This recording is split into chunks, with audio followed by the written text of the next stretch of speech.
Hello everyone, namaste and welcome back to my channel. आज चाहिँ म यो भिडियोमा यो एकदमै प्रिटी मेकअप लुक लिएर आएको छु जुन एकदमै सजिलो छ र तपाईहरुले घरमै बसेर आफै पनि मेकअप गर्न सक्नुहुन्छ। र यो मेकअप लुक मैले कसरी गरे भनेर थाहा पाउन लागि लास्टसम्म हेरिदिनु होला है त। ल सुरु गरौँ। मैले स्टार्ट गरे यो वेट वाइप्स लिएर आफ्नो फेसलाई मजाले क्लिन गर्दै छु। तपाईहरुले जुनसुकै वेट वाइप्स लिएर क्लिन गर्न सक्नुहुन्छ फेसलाई। र अर्को स्टेप रहेको छ हाम्रो टोनरको साथै तपाईहरुले रोज वाटर पनि युज गर्न सक्नुहुन्छ। मैले चाहिँ अर्ग्यानिक हार्भेस्टको टोनर युज गर्दै छु। र त्यसपछि हाम्रो अर्को स्टेप रहेको छ लिप्सको लागि म भेसलिन युज गर्दै छु।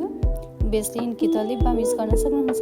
र स्किनको लागि जोन्सनको मोइस्चराइजर।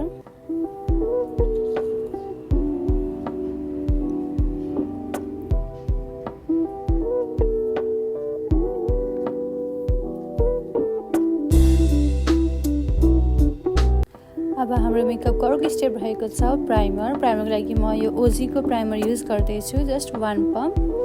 अनि मेरो चाहिँ जता धेरै क्रिज बस्छ, धेरै मेकअप पछि ओइल रिलिज हुन्छ त्यो ठाउँमा मात्रै म लगाउँदै छु। जस्तै कि मेरो यो under eye area, knows area, यो मेरो टी जोन अनि चिन एरिया, त्यहाँ मात्रै मैले मजाले प्राइमर लगाउँदै छु। र सुरुमा स्प्रेड गर्ने, त्यसपछि यसरी हल्का प्रेस गरेर लगाउने है त। प्राइमर लगाउँदाखेरि सधैँ पहिला सुरु स्प्रेड अनि हल्का प्रेस गर्ने है। अब यसपछि म मेरो डार्क सर्कल छोप्नको लागि क्रायोलनको डर्मा प्यालेट युज गर्दै छु। डर्माबाट त्यो अरेन्ज पिगमेन्ट हो, त्यो अरेन्ज चाहिँ म आफ्नो अन्डर आई एरियामा लगाउँदै छु आफ्नो डार्क सर्कल्स छोप्नको लागि। र त्यसपछि सेम प्यालेटको अर्को मेरो स्किन टोनसँग मिल्ने एउटा अर्को पिगमेन्ट लगाउँदै छु, अर्को फाउन्डेसन। र यता पनि मेरो हल्का डार्क छ सो म त्यहाँ पनि लगाउँदै छु अनि नोजमा पनि। र मैले फाउन्डेसनको लागि चाहिँ म्याट फाउन्डेसन युज गर्दैछु एलए कलर्सको। अभियसली अहिले गर्मी महिना चल्दैछ सो म्याट अनि हल्का एकछिन चाहिँ मिक्सअप गर्ने अनि तलबाट म युज गर्ने है। फाउन्डेसन लगाउँदा चाहिँ सधैँ जबाट स्टार्ट गर्ने अनि माथि ब्लेन्ड गर्दै जाने। अन्डर आई एरियामा डाइरेक्टली फाउन्डेसन नलगाउने, ब्लेन्ड गर्दा गर्दै ब्लेन्डरमा जति नै फाउन्डेसन छ त्यही नै आफै नै अन्डर आई एरियामा पनि ब्लेन्ड गर्नु होला है त।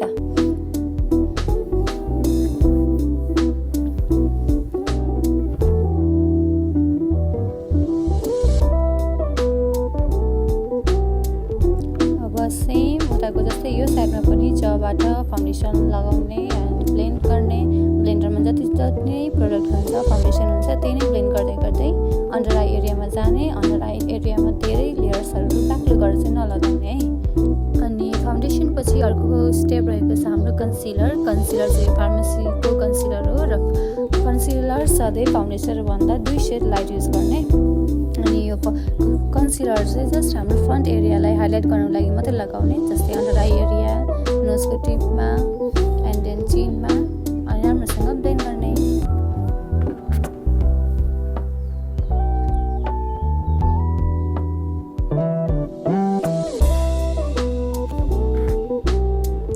अनि यो चाहिँ लियोन ब्युटीको लिप प्यालेट हो, लिपस्टिक हो।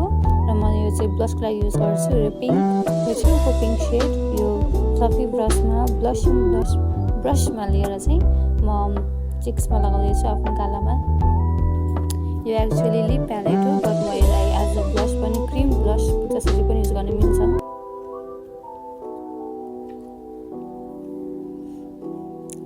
अब चाहिँ यसरी सर्कुलर मोसनमा घुमाउँदै लाइक ब्लेन्ड गर्ने त्यो क्रिम ब्लसलाई। अनि क्रिम ब्लसलाई पाउडर ब्लसले यसरी सेट गरिदिने।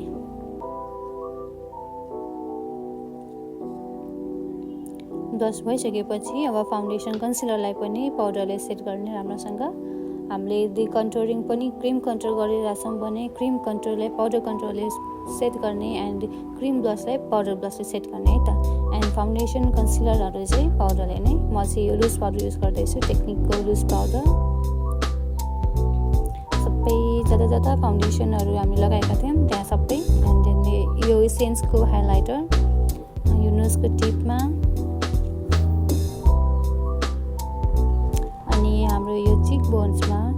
र अहिलेको ट्रेन्ड अनुसार चाहिँ अगाडिपट्टि देखिँदाखेरि जुन गालाको फ्रन्ट पार्ट छ म त्यहाँ पनि लगाउँछु हाइलाइटर चाहिँ एन्ड चिन। अनि यो चाहिँ जोइभाको लिप ब्रस हो र सेम लिप प्यालेटबाट म यो एउटा पिङ्क पिङ्क सेड लिँदैछु आफ्नो लिपस्टिकको लागि।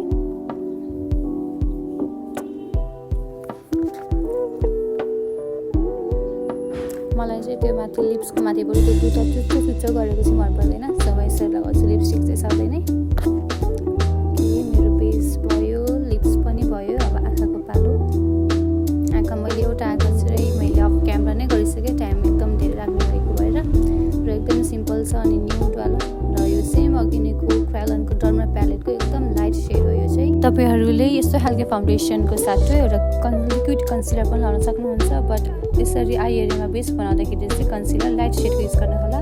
र यो दुईवटा ब्रस मात्र युज गर्दैछु म आज आइजको लागि, एकदम फ्लफी चाहिन्छ आई स्याडो ब्लेन्ड गर्दाखेरि। अनि यो अर्को यो भनेको चाहिँ ब्रसहरू क्लिन गर्नको लागि हो।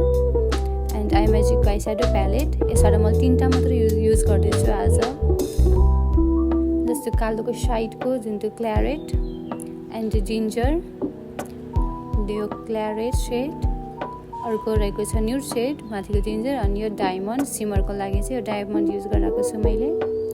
जस्ट 2टा मात्रै ब्रस अनि 3टा मात्रै आई स्याडो सेड्सहरू,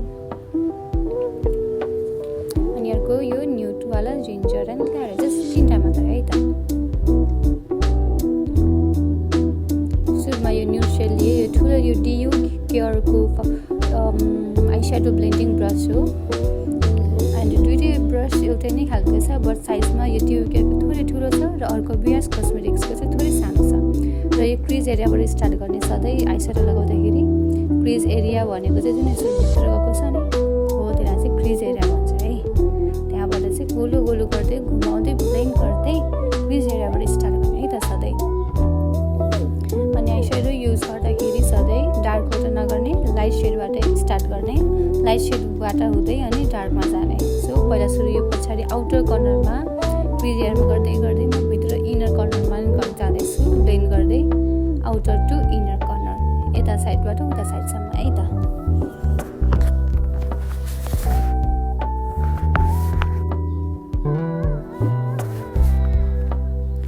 त्यो अर्को डार्क सेड लिएर क्ल्यारेट लिएर सानो ब्लेन्डिङ ब्रसले चाहिँ मैले उताको कुनामा र उताको इनर कर्नरको कुनामा 2 स्याडो मात्रै लगाउँदैछु, र बिचमा चाहिँ म खाली नै छोड्छु, यो डार्क सेड चाहिँ लगाउँदिनँ।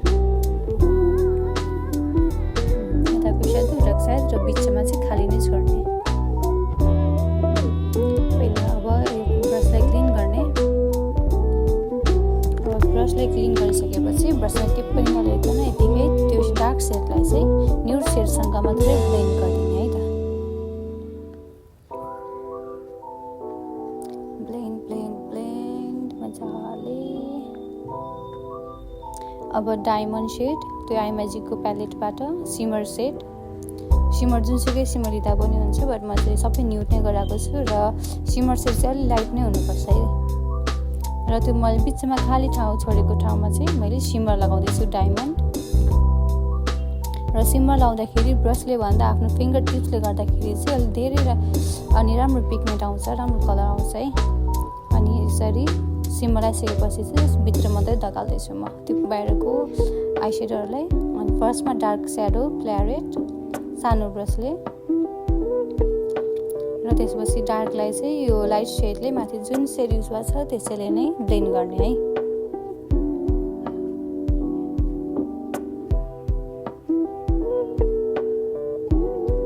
अनि अब गाजलको लागि म यो सोनाटाको युज गर्दैछु गाजलको लागि। अनि यो मैले विङ लाइनर बनाउँदाखेरि क्यामेरामा हेर्दै बनाएको भएर चाहिँ उताको भन्दा अलिकति मोटो भएको छ यताको साइडमा चाहिँ, बट टाइम कन्ज्युम हुने भएको भएर मैले यत्तिकै नै ठुलो र सानो गरेर मैले भिडियो बनाएको पुरै भिडियो। अनि यो गाजल चाहिँ मैले गाजल लगाउँदाखेरि मैले केही पनि एडिट गरेको छैन, यसरी नै मैले गाजल लगाइरहेको छु अरू बेलामा पनि विङ बनाउँदाखेरि मोटो गर्दाखेरि चाहिँ।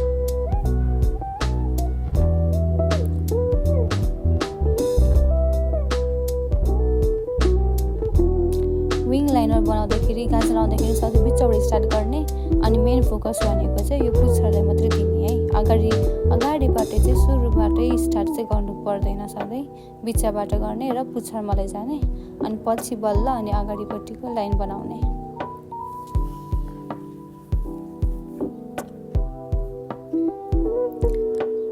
भइसकेपछि अब बल्ल अगाडि लाने त्यसरी। र यो चाहिँ जीआरको गोल्डन रोजको सो क्युटवाला मिनी मस्कारा। यसको चाहिँ भोल्युम एकदमै राम्रो छ। यो गोल्डन रोजको मस्कारा हो, एकदमै राम्रो भोल्युम भएको। र यसरी मस्कारा लाउँदाखेरि चाहिँ जिगज्याग गर्दै लगाउने, अनि धेरै भोल्युम आउँछ यसको चाहिँ।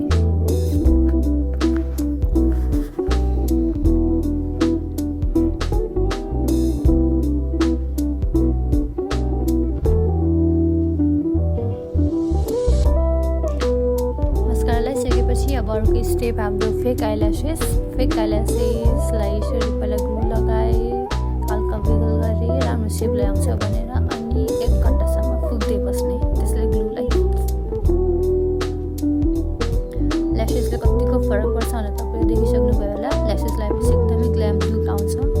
सो ल्यासेस लगाउन फर्स्टमा फुकेपछि अलग्गै बिचमा मात्रै टाँस्ने, अनि ट्विजर लिएर अनि साइडको चाहिँ मजाले टाँस्दिनु। त्यस्तो केही दुःख लाग्दैन, धेरै दुःख पर्दैन।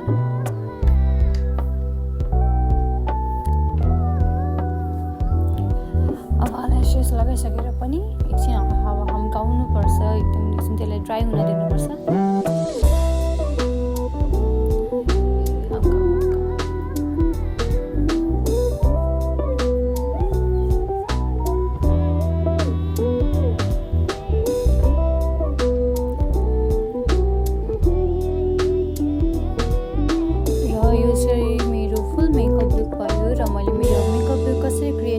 भनेर मैले एकदम फुल डिटेलमा तपाईँहरूलाई सिकाउँदै यो भिडियोमा तपाईँहरूले देखिसक्नुभयो होला। लास्टसम्म हेरिदिनु भएकोमा धेरै धेरै धन्यवाद। अनि तपाईँहरूले कस्तो खालको मेकअप सिक्न मन छ कमेन्ट गर्नु होला। बाई।